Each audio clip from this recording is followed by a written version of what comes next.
سبق وحكيت وتكلمت عن هاي الإنسانة اللي ما أعرف شنو مشكلتها بالعراق. صار لها من البارحة تسب وتفشر وتقول كلام ما له أي لازمة. ما أقدر أقول كلام شوارع، ولكن كلام يمثلها أكيد بالنهاية.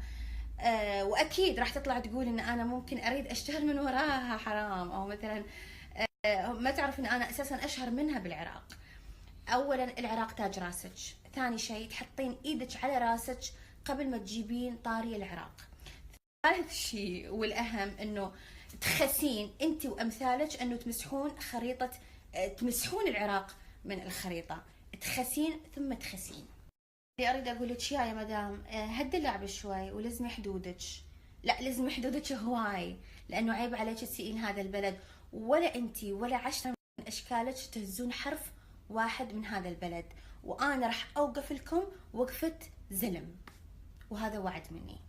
أخير طبعا أكيد أنا ما راح أرضى الإساءة لأي بلد عربي طبعا، وبالنهاية أكيد كلنا أخوة، هذا مو حكي، أكيد كلنا أخوة. وأريد أقول لك وأعيد لك إياها، العراق خط أحمر.